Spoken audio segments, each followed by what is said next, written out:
Second John 1 and 6 says, "And this is love, that we walk in obedience to his commands. As you have heard from the beginning, his command is that you walk in love. And this is love." Those words alone ought to make us really lean into this verse as the Apostle John prepares to honestly and boldly explain what it means to love Jesus and to live like Jesus. In this verse, John points us to a deeper understanding of God's love. He reminds us that God defines love by behavior and action. He describes love as obedience to God's commands first, and then the expression of that obedience through our actions towards others. Now, I want you to notice something important here. The upward love towards God comes before the outward love towards other. However, the outward often reveals what's happening upward, which is why John is even having this conversation with who many scholars believe was a local church and its members. He was reminding them that how they were treating their fellow brothers and sisters was revealing their love towards God. And here's the thing. We also see this display vividly through the life of Jesus. When we hear that Jesus revealed his love through his death, it goes even further than sacrifice alone. He was so committed to loving the Father through obedience to his commands, which included atonement for sins, that he gave his life. That act of love extended to us, but started with his upward response first. Jesus displayed that the law of love is revealed through perfect obedience. This demonstration set the standard for us to live by. That's why John can say so confidently, "And this is love." Love isn't defined by feelings or emotions, nor by our own interpretation. It's defined by obedience to God's commands, which leads to loving others well through faithful, uncompromising action. So today, let's examine our hearts and ask God to help us to love him the way he intended.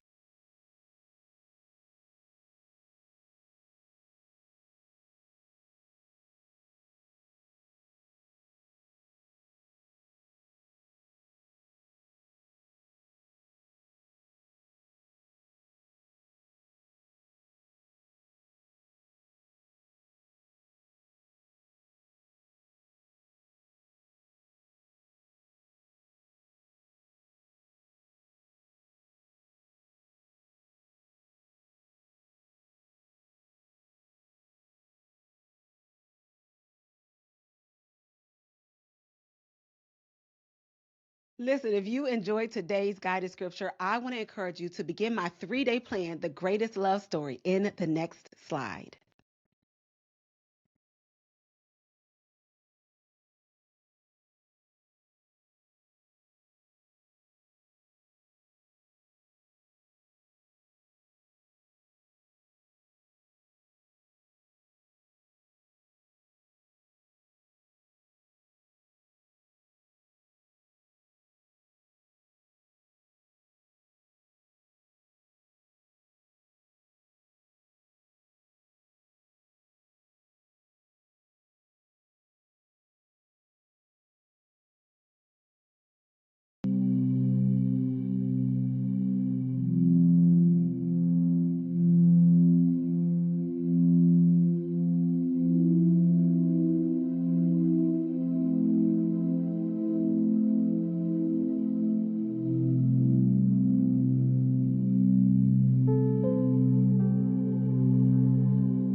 just like God's love, human love is to show itself through actions. Like in Deuteronomy 10. What does the Lord your God ask of you except to fear the Lord your God, to walk in his ways, to love him and serve him, and to keep his commands? All of these actions are centered around love. If I'm not doing them, I don't actually love God, I just say I do. Which leads to one last thing. In the Old Testament, I show my love for God by how I treat the people around me. In Deuteronomy, we read that God defends the cause of the fatherless and the widow, and he shows ahava for the immigrants among you, giving them food and clothing, and so you also show ahava for the immigrant. So the people are to imitate God's ahava by showing ahava for others. This is the idea underneath the famous line, "You shall ahava your neighbor as yourself."